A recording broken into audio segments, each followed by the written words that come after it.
Good day, and welcome to the Ethical Risks in mHealth Challenges and Solutions webinar. At this time, all participants are in a listen-only mode.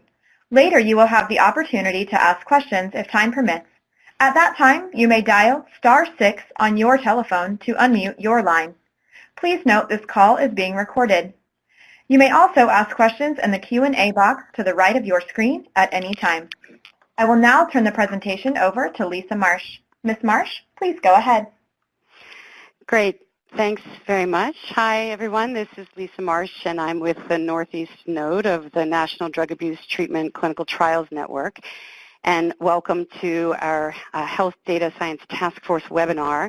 And it's my great pleasure to introduce our presenter today, Dr. Tiffany Cvrkel, who is a bioethicist and a philosopher, as well as a lecturer at UCLA. She's in the Department of Molecular Cell and Developmental Biology there.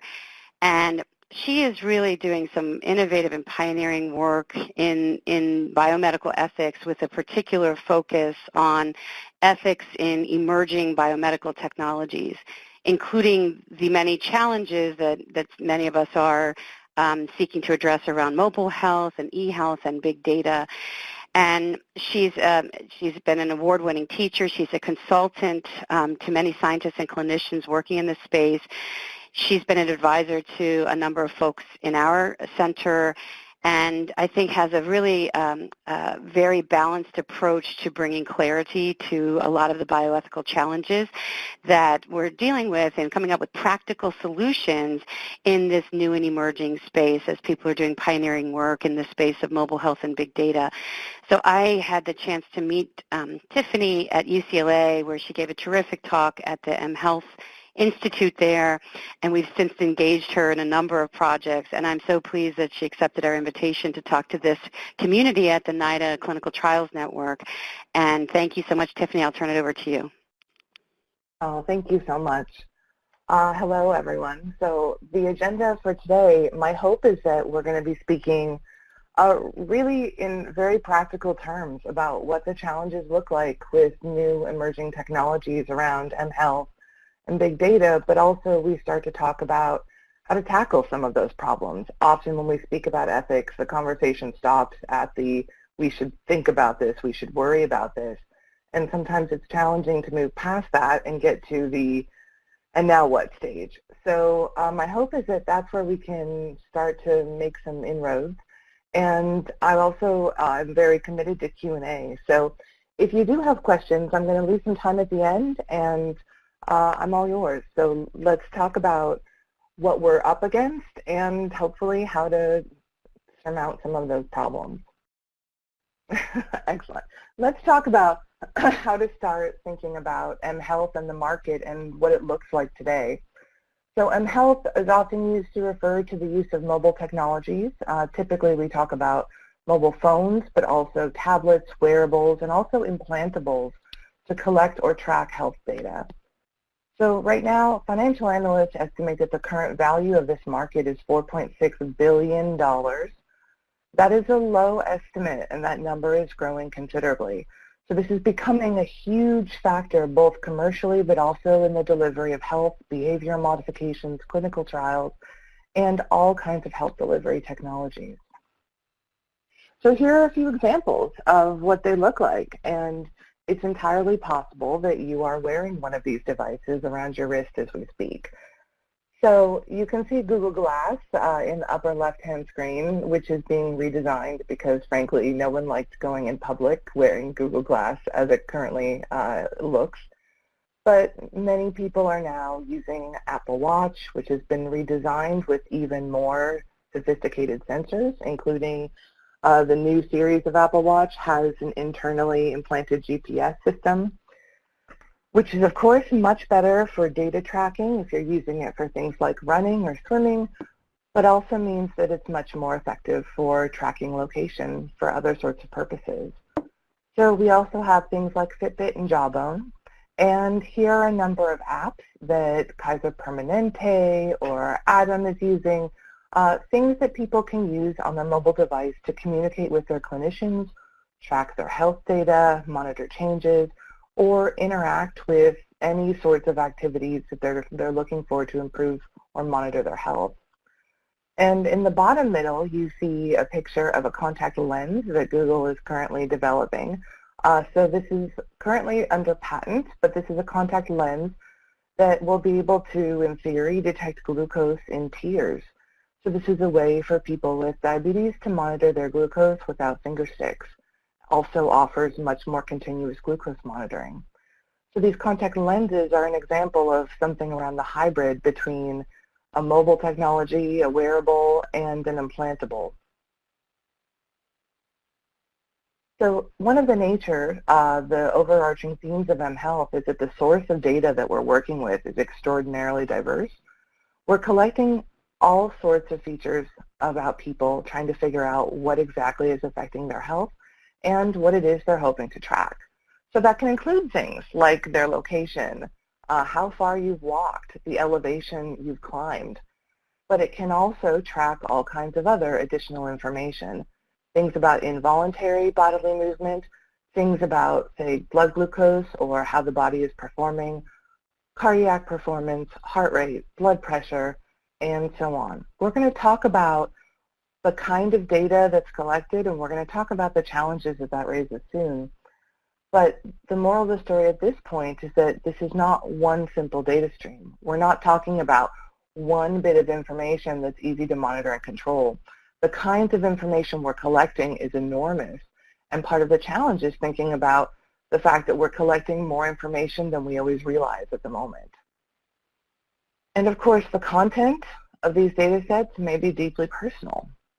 So if I'm monitoring things around your location using GPS, if I'm monitoring perhaps where you're most vulnerable to using substances, if I'm monitoring what you're ingesting, if I'm monitoring what you're looking at, that data can reveal all kinds of information about you, certainly information related to your health, but also information related to other facets of your personality.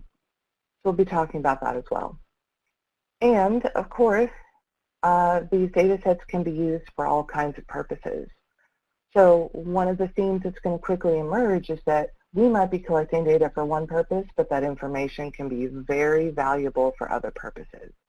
So one of our challenges is to think about how am I going to sort out what I collect and what it's used for, and how can we maintain control over that. So here are some of the advantages of why people are so excited about mHealth. And this is just a brief list. The truth is, what the potential looks like for the use of mHealth in the delivery of care in clinical trials is remarkable. So here are a few reasons why we're really excited about this. So first and foremost, now we can actually start to allow HIPAA-compliant communications between clinical teams. And that involves, of course, both between patient and clinical provider or researcher, but also between members of the team themselves. So by managing all of this not in an office visit, not in a face-to-face visit, but as data sets, now I'm allowing all of that information to be much more fluid. So collaboration, this becomes something much more exciting. But it also untethers clinicians from their desktops. So now we can actually deliver care in all kinds of environments that we used to not have access to. Streamlines charting by keeping information digital and by keeping information accurately recorded as it comes in. We lose that extra layer of risk as information gets reported from patient to perhaps whoever is monitoring patient records to clinician. And we have something now that's a portable reference and diagnostic tool. This is something that all of us can take with us.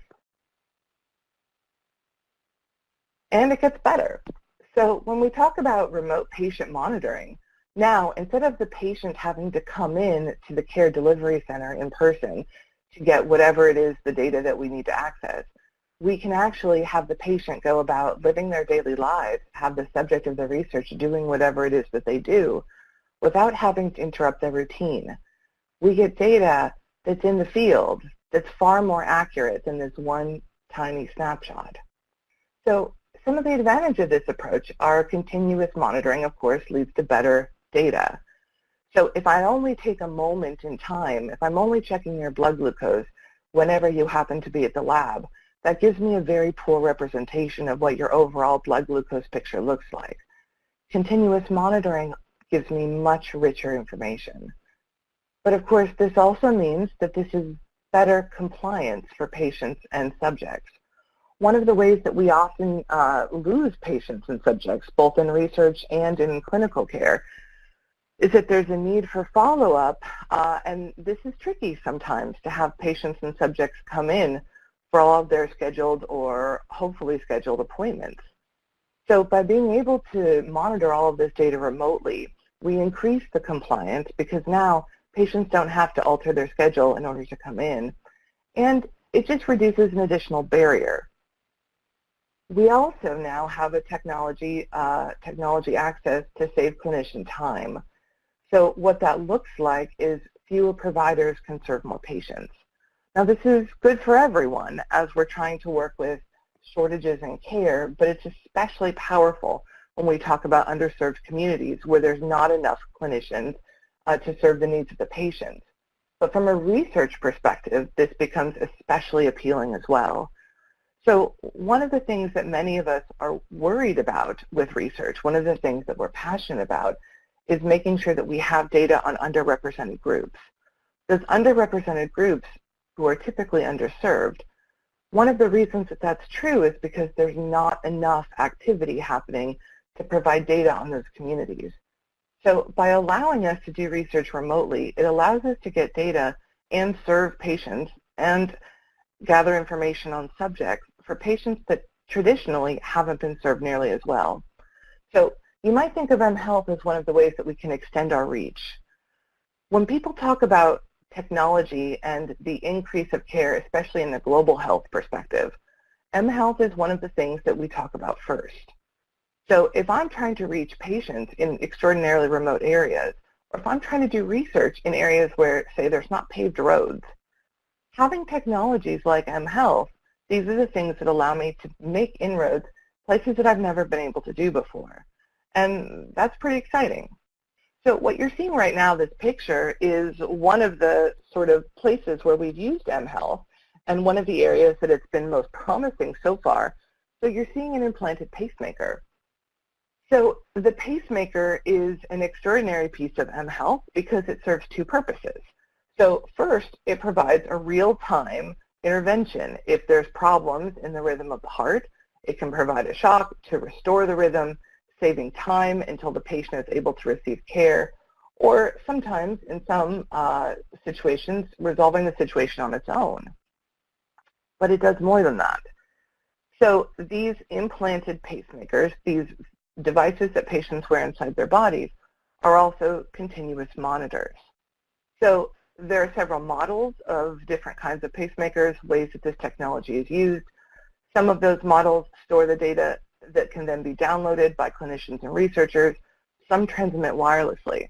But what this means is that for the first time, the clinician or the researcher is seeing the fullness of the cardiac performance of this patient or subject. So now we have access not only to actual interventions that help the patient in real time, but we also have an extraordinarily helpful and rich data set. This is the model. This is what we're hoping for as medicine continues and as research continues. But there's more potential, and when we talk about the enormous billion-dollar market for mHealth, patients are typically self-funding these devices, are often purchasing their Fitbits, their Apple Watches, their Google Glass, and the reason that they're purchasing these devices is because patients are invested. So now we have a growing culture around self-tracking. So this, I think, is kind of a beautiful image, right, of people represented as tracking devices. Is from a New York Times article that's entirely about the emerging culture around self-tracking. But one of the reasons that people have become so enamored with self-tracking is because this is one of the ways that we start to shape our own behavior. So most of us wear Fitbits or health monitors or Jawbones not because we think they're fashionable. We wear them because we want to make certain changes. And we think that these devices are going to help us reinforce that behavior or inspire us to make those changes. So what that means is we wear things like Fitbits because we want to be more active. We monitor our intake through apps and our diet because we're trying to improve it. So this idea of patient monitoring is now something that the patient has become far more active in. So mHealth also allows the subject or the patient to monitor their own data for their own purposes as well. This is going to give us all kinds of potential to change the relationship between patient and clinician and subject and researcher. So in addition to self-tracking, though, there's also a number of benefits that mHealth has for compliance. So one of the notorious problems with self-reporting, when we use all kinds of metrics to gather data, either on our patients or subjects, is that self-reporting, frankly, is extraordinarily inaccurate. If we're working just with recall, it's hard enough to remember what we had for breakfast this morning. Think about what you had for breakfast 2 weeks ago, and things get a little more challenging. So we have problems with all kinds of data recall, but also just the mechanics of reporting those. There are two additional advantages, though, when we start to talk about compliance. So one, of course, we can call the Fitbit effect, right? The observation and behavior modification effect, where when we think we're being monitored and watched, we do better. When we think that we're being learned, our data is being observed and recorded, we behave in the way that we want to behave. So I teach an enormous number of college students, and one of the most famous and slightly hilarious experiments run on our hilarious data sets, aka college students, is that we have enormous amounts of research on cheating. So if you ask students right before an exam to sign an honor code that they refuse to cheat, to think about the fact that there's an honor code that they've agreed to, the rate of cheating goes way down. Well, this is true even when the honor code is fictional and no such honor code exists. This idea of I'm being watched, I'm holding myself to a certain standard, that reduces all kinds of ill effects. That's something that we can use for good when we're trying to use mHealth for behavior modification. But the third issue with compliance, of course, is that for many of the things that we're interested in tracking, there's a lot of shame. There's a lot of shame around substance use or sexual behaviors or dietary intake. And often those are things that patients don't always feel comfortable talking about. And sometimes what we have is intentional deception. Having this data not be vulnerable to self-reporting means that I start to remove that risk of intentional deception as well. So between accidental deception, or we might say omission, and intentional deception, what we're getting is a far better picture. What's going on with our patients and subjects? So here are a few examples of applications that are currently in trial. So we have trials going on Google Glass and dietary tracking. We have Google Glass and addiction, tracking especially where addictive substances are being used, where subjects are vulnerable to certain kinds of pressure. We have activity monitors in smoking. There's studies on continuous glucose monitoring through implantables. We also have questions on pulse tracking, studies that track cardiac and pulse rate and stress. And we also have trials using text reminders for compliance, for behavioral modifications. All of these are what's currently happening. People are using to examine what kinds of mHealth interventions are going to actually make positive changes for people. So to talk about the ethical challenges, let's take a moment and track who the stakeholders are. Who are the parties we're going to be talking about? So a big part of doing ethics is actually tracking the relationships between different stakeholders. So we always start by thinking about who are the parties involved in these exchanges. So here are the parties we're going to be thinking about. So we've got clinicians and biomedical researchers. We also have the engineers and designers of these technologies, which typically are not healthcare providers themselves, are not researchers themselves. So these are the people at Apple designing the Apple Watch that then we might be using in our research or our delivery of care. But of course, Apple is not merely a collection of engineers, it's also a commercial entity. So many of these tracking devices and health devices are also sold by commercial entities. We also have a government, and that's going to provide a challenge for us to think about defining our relationship with various kinds of government entities. We have the public interest in knowing all kinds of data and trying to figure out what the public interest actually looks like. And then, of course, we have the data subjects themselves. So let's talk about the challenges that arise in the relationships between those stakeholders, the things that we should worry about. So let's start by talking about data access. So one of the challenges of mHealth, and one of the areas we start to see the tension between self-monitoring, patient tracking for our own purposes, and questions about research and or delivery of care, is questions about the raw data stream itself. Things like, should patients have access to the enormity of the data that we're collecting about them? So to see this tension, let's look at a real-life example. So one of the early tracking devices that frankly wasn't absolutely intended quite as the tracking devices that it's become has to do with the continuous air pressure, the CPAPs or auto-PAP devices that patients with sleep apnea wear. So the history of sleep apnea and these machines that people use to sleep with is only a few decades old. These are relatively recent inventions, and they're extraordinarily expensive. So one of the challenges that we had with patients who were diagnosed with sleep apnea is that many of them didn't want to wear these bulky and uncomfortable machines to sleep, but the insurance companies were paying a lot of money for those machines to be purchased on their behalf. So one of the early developments of this was a monitor for how many hours a night those machines were being used. And this was used to track patient compliance in order for the insurance companies to pay for the machines and care. So the first monitoring systems with sleep apnea were just how many hours is this thing being used to justify the fact that we're paying for this machine for the patient. So as technology got more sophisticated, more and more monitoring of patient sleep was possible through the use of these machines. Now, CPAP, auto-PAP, BiPAP machines are extraordinarily sophisticated. They're like mini sleep labs that patients can have in their own homes, tracking things like apneic events, how you slept, how many times you've woken up, and all kinds of other really interesting data. So currently, all of that data is stored either on an SD card in one of these patients' machines or transmitted wirelessly via modem. That data is then sent to the care deliverers or sometimes the manufacturers of the machine where the clinician can access it. And then the clinician can provide all sorts of analysis of the data, altering the patient's prescriptions or giving recommendations based on this information. Here's the problem.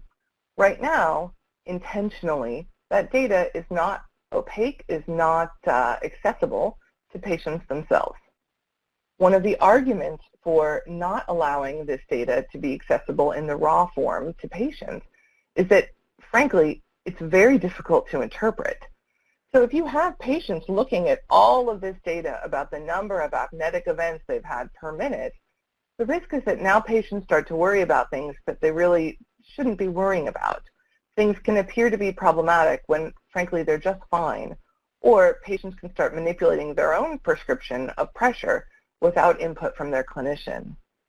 So the decision was made to only allow the interpreted data to the patients. Well, many patients felt extraordinarily dissatisfied with this. And so if you look online, there's a number of websites that will tell you, as a patient, how to hack your own machine so that you have access to this data yourself.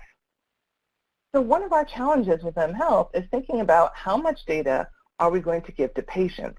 How much unanalyzed information should be visible? Now, the debate is here. One, we think this data belongs to the patient, so maybe it's appropriate that we give them this kind of data. Maybe it's their data to begin with.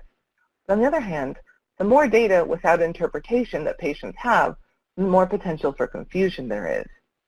And the more data, the more need for interpretation, which runs counter to our whole idea of helping more patients, working with more subjects with less time. So thinking about how to balance access to raw data is something we should think about on the front end. But we also have related questions about data ownership, questions about who actually has the right to use this data. And this becomes especially important as we think about advances that are built on the kinds of data we're gathering.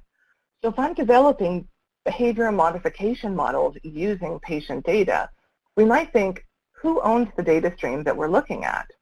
Do patients have a right then to be justly involved in the creation or citations of the data that we're publishing? Or does the data belong to me if I'm the one collecting it? So thinking about who this data belongs to also raises the question of who has the right to buy and sell this data? Who has the right to publish it? Who has the right to think about what's done right after the collection? So thinking about ownership of this stream is something that we're going to have to think about in some detail. Which raises the next challenge. The secondary question to who owns it is who deserves to profit from it. So one of the most heartbreaking and famous examples in bioethics about ownership and profit of personal biological information is, of course, the story of Henrietta Lacks. So she's certainly the grandmother of cell biology as we know it because cell tissue was taken without her consent. And those cells, when they were taken, had the remarkable property that they didn't die. We could actually cultivate and grow them in vitro. So HeLa cells, the cells that are from Henrietta Lacks that have been then developed into extraordinarily robust cell lines, have been used for all kinds of patents, profits, and projects. So Henrietta Lacks and her family received none of the benefits of her contribution. She wasn't even asked permission. But today, now we have questions about, do patients whose data is used to make certain sorts of advancements, do they deserve a cut of the profits? Is their data part of the things that we're building on when we talk about resources to make future advancements? Now, it's easy to say yes or no to this. It's much harder to make a legal case. So one of the challenges that we have when we talk about mHealth is building in on the front end a way that we think about ownership and access to data that's far, far more explicitly defined than what we're currently doing. We also have ethical concerns around third parties. So imagine that I'm now monitoring my dietary intake using Google Glass, and I'm doing that by recording what it is that I'm eating, or recording what it is I'm doing as I'm going about my day. Well, the interesting thing about what I'm recording is that, of course, it's recording what's on my plate, but it's also recording who I'm with and what I'm doing. So we can talk about consent and challenges that we have with the subjects or patients themselves, and in fact, we will talk about that.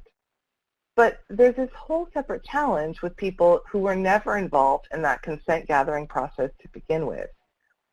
We now have challenges to privacy that go far beyond the kinds of things that we've sorted out in the past.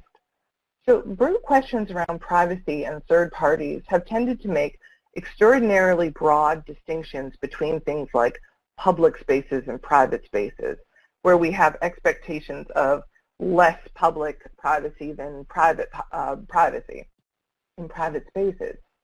And that's great, except that monitoring devices don't stop recording, don't stop monitoring when we enter private spaces, when we enter private homes. Thinking about what we should do with third parties, especially since the nature of data collection, the nature of big data, is that I'm collecting so much data that it's frankly not possible for me to go back and scrub all of the possibility of data that belongs to third parties from my enormous data set. So we have a challenge of thinking about the kinds of invasions of privacy that we're going to be working with people who didn't agree to be part of our exchange in the first place. And of course, we have a question about the security of that data in the first place. So speaking from my own institution, UCLA was the victim of an extraordinarily well-publicized hack not long ago. And many of our health centers, our medical data that was all stored on HIPAA-compliant servers, they were hacked and accessed, which meant for an enormous number of our patients, their private medical information was publicly available, was vulnerable. and we were a system that was following all legally available rules and requirements. So the day and age that we live in today is a day and age where security, perfect security, saying that we're going to keep your data private no matter what, that's not a promise that anyone can make. So thinking about what that looks like, what sufficient levels of security look like in an insecure world, in an imperfect world, is one of the things that we have to work on in some depth. So if perfect isn't an achievable goal, then what does sufficient look like? How do I think about what kinds of security devices and protections I have to put in place that we might think is good enough? And one of the challenges of that is, how do I communicate that to the subjects and patients when it comes to consent? So it's easy to say things like, I promise to keep your data secure. That's not an honest promise. It's easy to say things like, we promise to take all legally required steps to keep your data secure. But that's not exactly an informed consent that I'm asking the patient to agree to. So one, what do I do with security? But two, how do I communicate that? How do I actually ask the subjects or patients to understand what I've done? And we also have challenges around the use of this technology in compliance. So earlier I mentioned that one of the benefits of mHealth, one of the big advantages, is that it does increase compliance. By reducing barriers to care, by reducing the barriers that people have to participating in research or to participating in their own clinical care, what we're doing is we're increasing the number of patients and subjects that do the interventions that we're hoping for them, right? They actually communicate with clinicians or researchers, they're working on the behavior modifications, all of that is a huge benefit.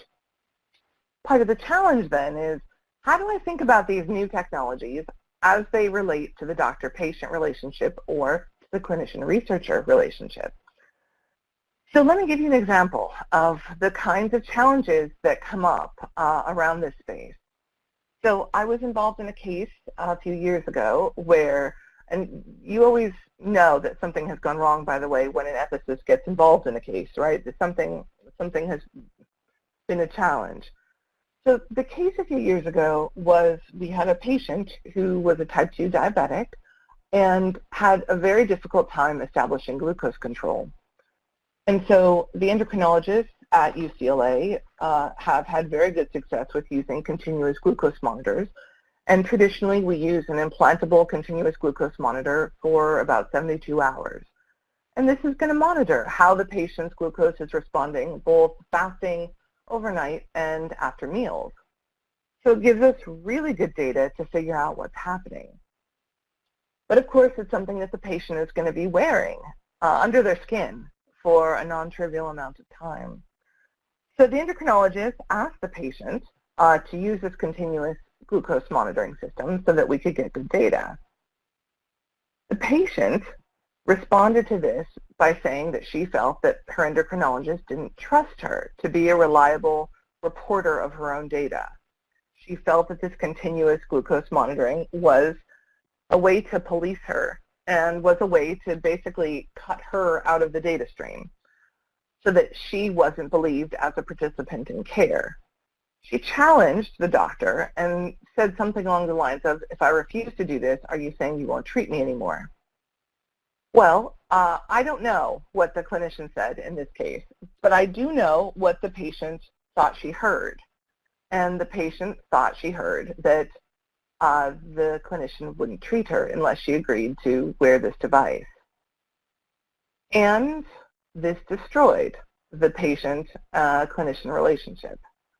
So when we talk about the use of this data monitoring, one of the things that we're looking at is sort of introducing something like a nanny cam, a symbol of a lack of trust into the health delivery environment. And this is a non-trivial change to how medicine has often been practiced, especially when there's questions about data that the patient may not realize that he or she is sharing.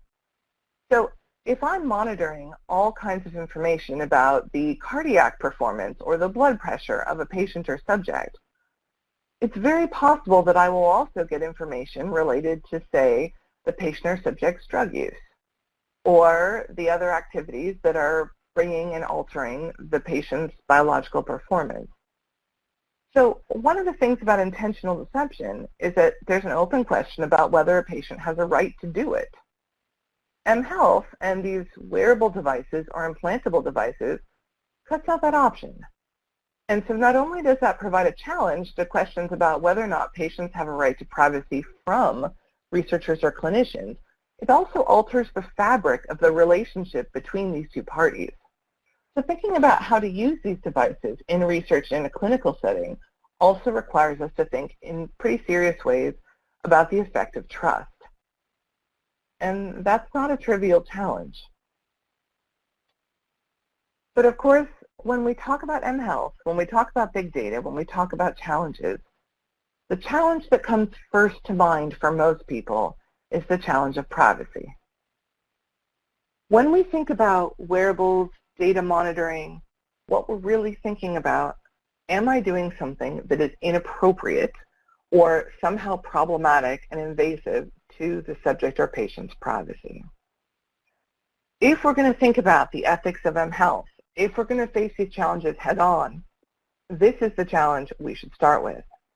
And this is the one, in a way, that's the most challenging, especially given that the data that we're collecting may be far, far, far riskier than we know today.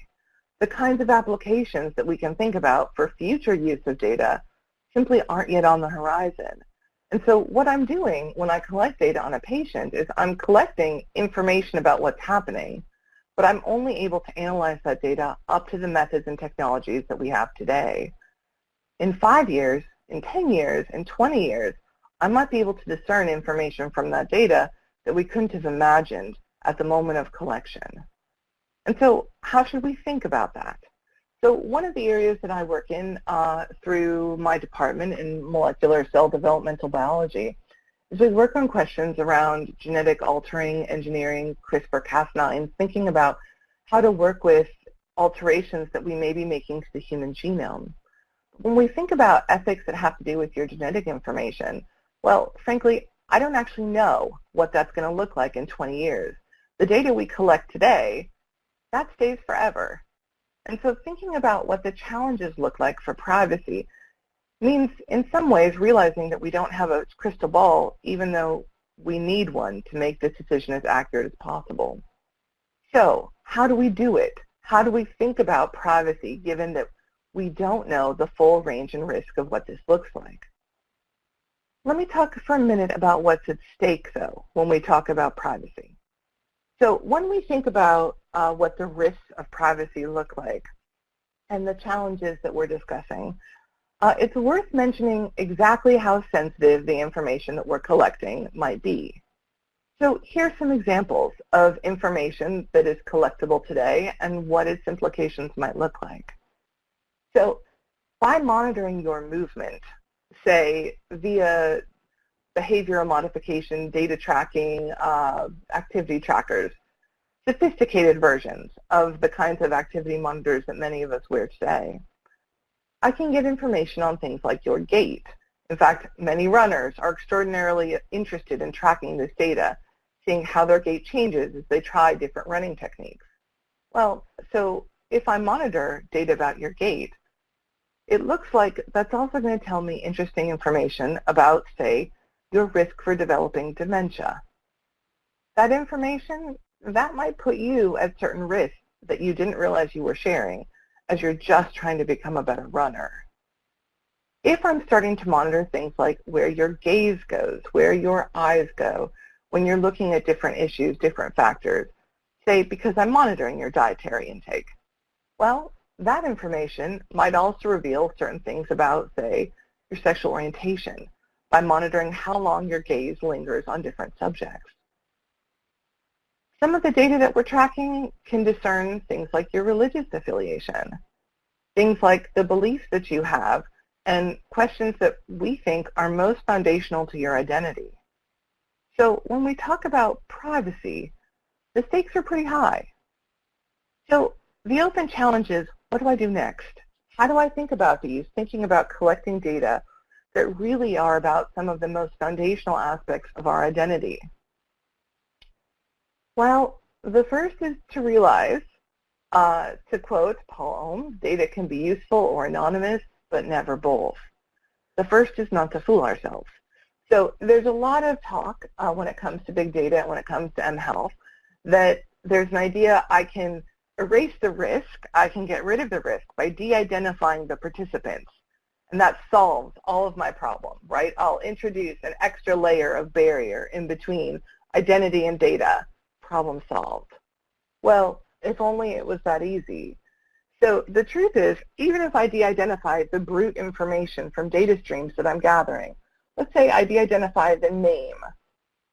Well, with 3 discrete pieces of information about my subjects or patients, say the age, the GPS information for the dry cleaner they use, data tracking on their commute from start to finish, if we wanted to, we could go back into that data and re-identify the subject or patient who we're talking about. The first layer of de-identification, of getting rid of the brute information, doesn't really do the trick. And in fact, doesn't provide any layer of genuine de-identification. The benefit of this data is its richness. That's why we're doing this. That's why we're collecting it. The risk is its richness.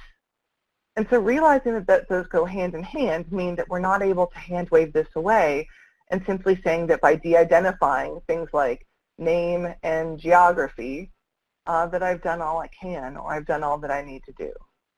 The challenge is still there. So I want to suggest some ways to move forward, some ways to think about this challenge in a meaningful way. So one of the ways that I'm going to suggest that we start to look at this problem of privacy is by reframing it. So often when we think about privacy as this brute challenge, how do I protect people, we're actually misunderstanding what the ethical challenge is. So privacy as a moral good is not the kind of good that we think more the better. So think about your own life. So if I could provide you perfect privacy, this is what it would look like. You would be on an island somewhere, not visible to any other person in the world. That would be ridiculous, right? Obviously, this is something that almost no one would desire. More is not the point of privacy. The point of privacy is control. So if we're going to speak about the ethical obligations around privacy, it's not that we want to protect as much of it as possible. It's that privacy is the kind of good that we think it's important for people to have control over for themselves. And in fact, people draw their lines around privacy in all different places. So I live in Los Angeles. This is the entertainment capital of who knows where. And we are also the celebrity capital of who knows where. Where people draw their privacy lines in Los Angeles are often very different than where I would draw my privacy lines. I have no great desire to be on a reality show or to have paparazzi follow me around. For some people, they have a very strong desire for those things. And that's great. That's their prerogative. The important thing about privacy, though, is that I get to make the call. So instead of thinking about privacy as this monolith, this brute thing that we should protect at all costs, we actually need to reframe the debate. We need to start thinking about how do I give the control of data and information back to the subject or patient? How do I think about restoring the ability to consent about what information about me is revealed and vulnerable to exposure and what information is not? Now, the good news is that that makes things far, far, far more concrete when I think about solutions. The challenge is not this amorphic, how do I get this good increased? The challenge is now, how do I improve what the consent process actually looks like? How do I communicate what the risks actually are for any kind of monitoring to give that kind of control back to the patient? Now, that's not to say this is easy. One of the areas that I work on is consent to unforeseen risk. How do we think about consent when, frankly, we're not exactly sure what might happen? But at least that's a solvable problem. That's something that we can work with, where this sort of amorphic bubble of privacy is far, far, far more challenging. So here's another way to think about this reframing. So when we think about consent and feasibility, of course we're going to have challenges, again, with those third parties. So I can't ask consent for all people who are involved in the data monitoring and the data streams that I'm collecting. And partially because some of the information that I'm collecting aren't about the patients or subjects themselves at all. That's a challenge that we still have to work on. Now, there's also questions around proxy versus actual consent. So there's going to be a number of times when we would ideally love to get their actual consent because everybody has different values, amounts of privacy they're comfortable with. That's not possible. So this is the third-party challenge, but it also might be a challenge when I'm collecting data that I'm not sure what the applications are going to be. So it's easy to say, well, get someone's actual consent. What happens when you can't? Well, the good news is we actually have a model for thinking about this. So ethicists have worried about this problem for a very long time in a different context. And the context that we've traditionally worried about this in has been in the delivery of medical care for incapacitated patients. So if you present to the emergency room, traditionally, if you are fully conscious and capable of consenting, we'll ask you, do you consent to this various sorts of treatment or do you not? And with your consent, we will proceed, and with not, we won't. Well, what happens when you present unconscious or unable to consent or impaired? Well, the answer is we actually have a way to handle that. We have what we consider proxy consent, and there's an enormous amount of work that's gone into thinking about what proxy consent looks like. We have things like a reasonable person consent, which is we work to restore you to the ability to give consent in the first place. So if you are a Jehovah's Witness and choose not to receive blood products because of your religion, if you present to the emergency room and need a blood transfusion, we'll respect that. If you're unconscious and we don't know your religious beliefs, we err on the side of saving your life, giving you the blood products, so that then your consent can be restored. So thinking about how proxy consent works in that sphere actually gives us a lot of tools to thinking about how it can work with mHealth. And so that's a direction that we're going to be able to make an enormous amount of progress with. But let's talk about a few of the other challenges. Just as a first pass, thinking about ways for all of us to think about solving the problems that are not nearly as intractable that people appear to think. So moving forward, let's talk about the relationship between researchers and clinicians and data subjects, two of the stakeholders here. So part of our challenge as researchers and clinicians is realizing that more or better data does not take precedence over autonomy, over the right to give consent or not. Now, this is a way that is going to require some constant monitoring on our part as researchers and clinicians to think about the fact that just because we can collect data doesn't necessarily mean we should. And so this means being extraordinarily brutally honest about thinking about limitations to the data that we choose to collect that are not connected to the limits of technology. But it also means thinking about surveillance and trust and intimacy and thinking about how the technologies that we use can interact with the relationship between researcher and subject or clinician and patient. And it's being intentional and thinking about the relationship that we're shaping and the kinds of things that it's appropriate to ask of someone and the kinds of things that it's appropriate to insist of someone. This is work that is doable. We also, though, now have relationships between engineers and designers and data subjects and relationships with the government. So part of our work is a new horizon for many researchers and clinicians, something that we haven't thought a lot about, and thinking about how our work is going to be working with government. So right now, the FBI has signed a deal with the state of California to start collecting retina scans. Now, retina scans are typically used at sheriff stations. The San Bernardino Sheriff Station in California is one of the largest nodes of retina scans, but it's also used at security checkpoints, at border crossings. So the FBI is now collecting an enormous data set, a huge data set of retina scans, and they haven't talked about what the vision is and what the idea is to use these scans for. But there's been talk and hope of using them to, of course, help with criminal enforcement and catching of suspects. And what else? It's hard to say. So we see this with the San Bernardino shooters, where the government was working with Apple to try to hack into the shooter suspects' phones to get their data. we need to start thinking about what happens when we're working with a patient or we're working with a subject and the data stream has revealing information that the government finds useful.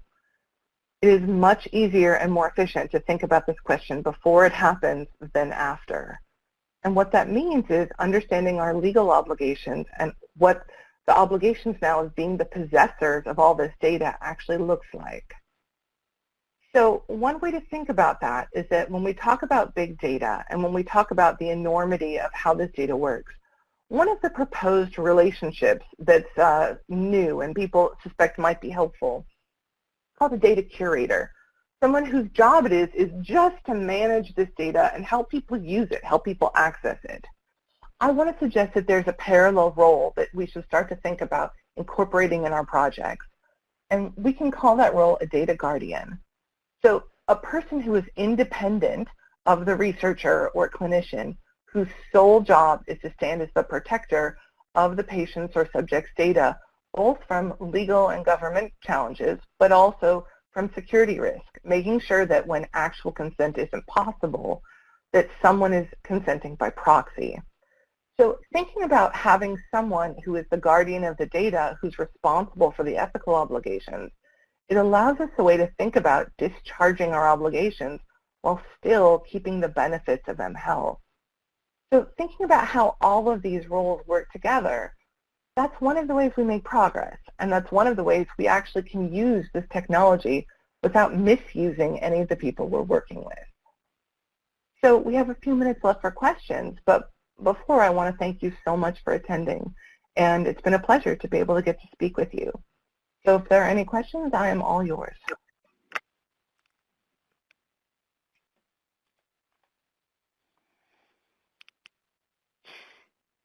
Tiffany, can you hear me? Yes, I can. Okay. Hi, this is Lisa Marsh again. Thank you so much for that just terrific presentation. I think that this is such an important topic that we either don't have enough dialogue about most of the time, or, I think some people feel sort of paralyzed by all of the relevant considerations, and I think you have such a nice way of thinking through carefully the challenges and then potential practical solutions as we move forward. And one of the things that I've heard some people say about in this space, and I'd love to hear your thoughts about this, is the idea of having some expectations of the mobile health industry in this regard. So, some people say things like, well, just like a, physician has a certain code of ethics and what their patient responsibilities are and the way in which they protect or share information about their patient, and just like, lawyers have a similar kind of client relationship and a code of ethics as in the legal profession, should there be some analogous kind of code of ethics that industry in this space should be held to? And I'd love to hear your thoughts about that. I think that I've heard this proposal before, and I think it comes from an amazing place, this idea that there should be a voluntary industry standard. The challenge is, unlike things like law and medicine where there's governing bodies and licensing, there is no licensing for entering into an mHealth technology producer. Mm-hmm. And so the problem becomes, how do I organize these, especially corporate interests that come from extraordinarily different perspectives, to think about voluntarily agreeing to a sense of ethics? I think the way to do that, truthfully, is to think about having standards of privacy that are not dissimilar to how we think about pharmacological approval, things like FDA approval, but have a technology approval of basic privacy rights and what that looks like. And so the way to do it, I think, is not going to be from industry up. It's going to be from legislation down, because that's the only way that we're going to be able to cover the very broad set of, especially corporate interests, that are working with producing these technologies as we speak. And the interesting thing about this field is, traditionally when we talk about who makes medical devices, who makes the technology that we use in research and clinical care, these are corporations that specialize in making medical devices, right? They're devices that have gone through all kinds of strict licensing for therapeutic or research purposes. With mHealth, we're actually piggybacking on technology that's been developed in a different context. And so we're playing catch up. And how do we handle that now? Well, one of the things we have to do now in the short term is we have to monitor ourselves and how we use this technology. But eventually, should this become something that's monitored on its own, not unlike drugs and, you know, pharmacological interventions? I think probably. Great, thank you. My pleasure.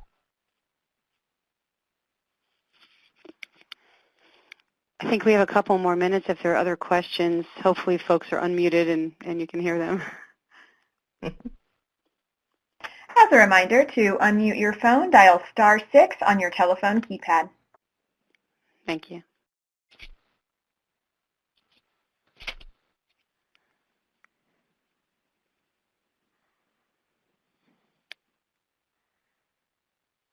Any other questions or comments from the audience?